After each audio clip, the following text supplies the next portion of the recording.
As the US elections nears and several important primaries take place, Vice President Harris is leading former US President Trump by a wide margin among women and Hispanic voters, and that is since Biden quit the presidential race.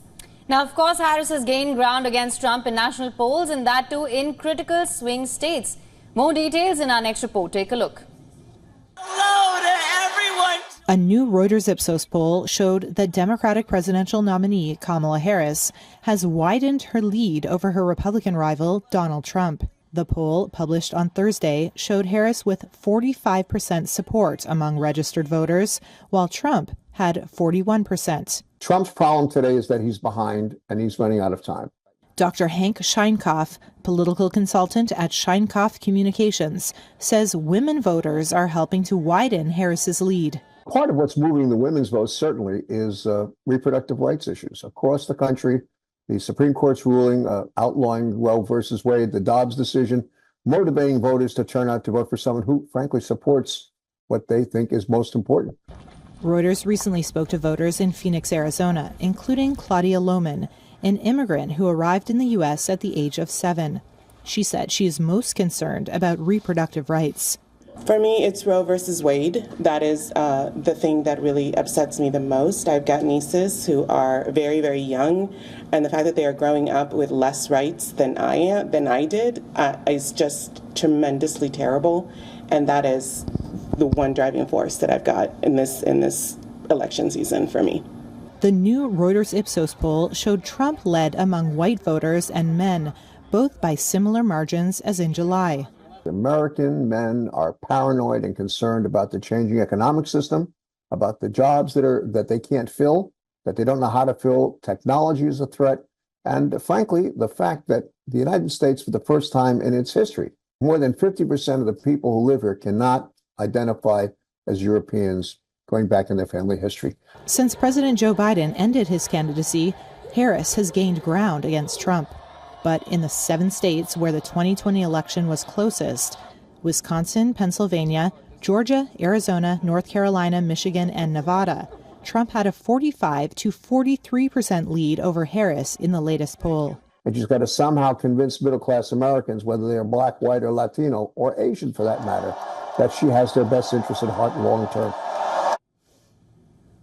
For more on this, we're now being joined by Johanna LeBlanc, who served as a legislative director at the United States Congress and was the liaison to the White House Department of State. Thank you so much for joining us on World DNA this morning.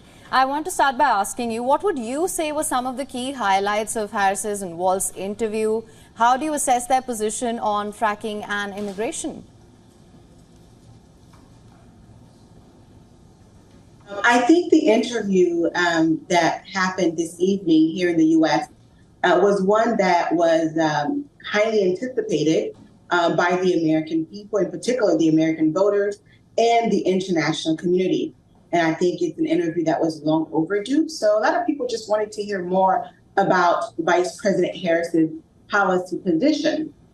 One, I believe that the interview highlighted her in a very positive light.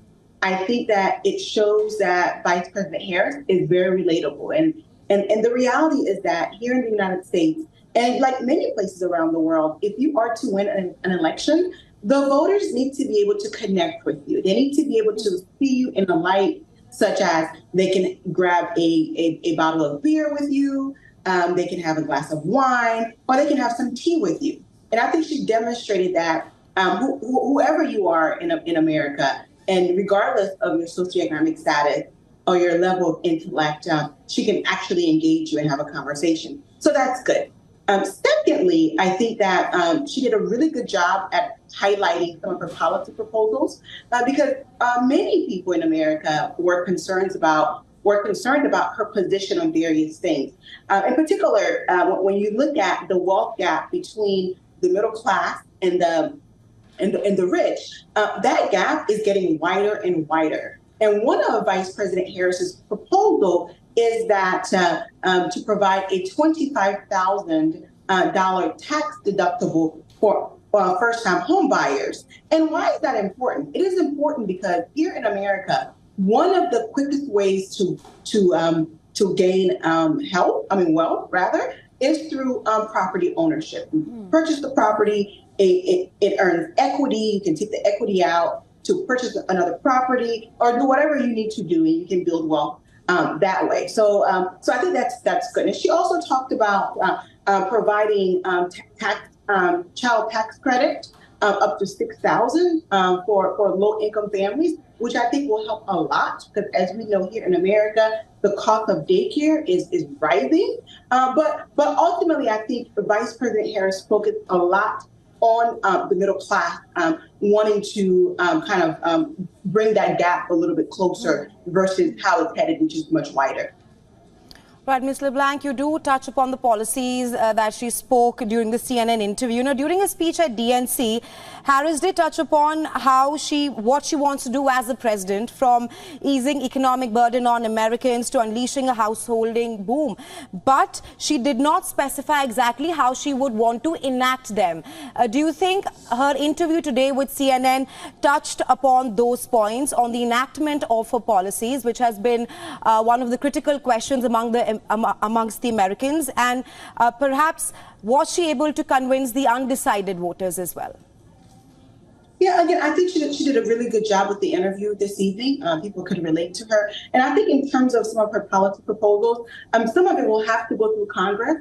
So while it's important for the Democrats to win the White House, it is as equally important to win both the House and the Senate because they do play a role in passing legislation that ultimately she would have to sign into law. So if you are a president, but you don't have control of the House nor the Senate, it becomes much more difficult to get some of your policy proposals passed through and turned into law. Which is why, as you know, as the Democrats are knocking on doors for the presidency, they're also knocking on doors for Congress as well as for the House as well as the Senate. And another point that I would like to make is she talked about immigration to a certain extent. And as you know, immigration is an issue that is very nuanced, very complicated. The reality is that when it comes to the southern border, you have different categories of people coming to the southern border for different reasons. And under international law and even our domestic laws, those who are fleeing from persecution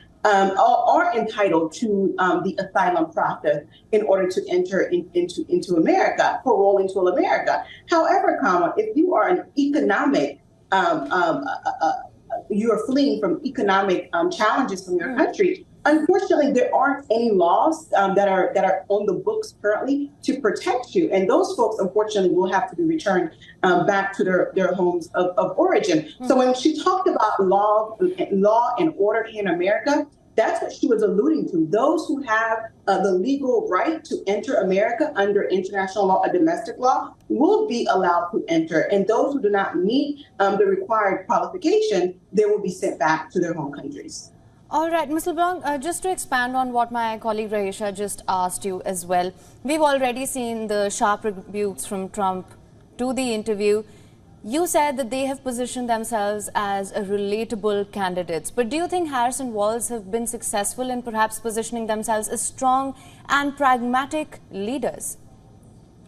I think Harris has, and certainly Walz, and I think it was a good pick by Vice President Harris to pick Walz, because there are people in this country, unfortunately, who will not vote for Harris because of various reasons. And one of those reasons is that she's an East Indian and Black woman. Unfortunately, America still has a race issue. So I think Walz will be able to attract middle America to come to the table and ultimately vote for a Harris and Walz ticket. So that was a great choice. Unlike the choice by Mr. Trump, I think his pick for vice president has been disastrous.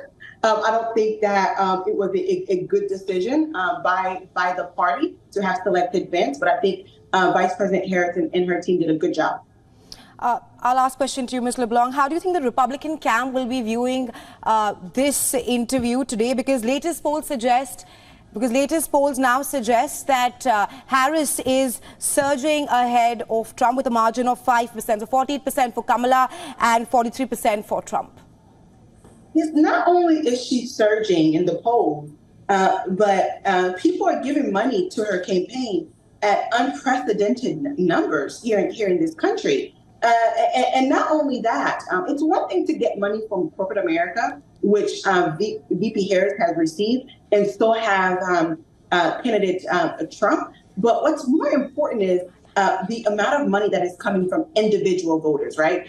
So if you're a corporation and you're giving, let's say, $100,000, you only have one vote, regardless of how much money you're putting into the campaign. However, if the average voter is putting in $5, $1, $10, $20, know that that voter is going to be committed to voting for that candidate when it's election day on November 5th. So you see a lot of single donors given to the campaign, to the Harris campaign, which is good. But another issue in this country is, yes, it's good to give to the campaigns. It's great because the candidates, they need the support, the financial support, so that they can gain more visibility. They can hire and attract some of the best talent on their team so they can win their election. But here in this country is that several years ago, we have a Supreme Court case, United versus FEC. It's a law that pretty much made it legal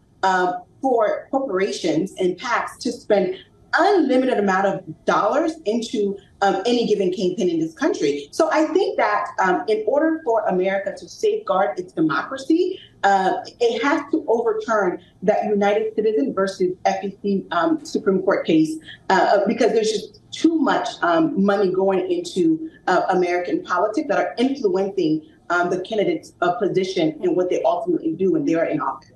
Right, Ms. LeBlanc, thank you so much for joining us on World DNA with your insights.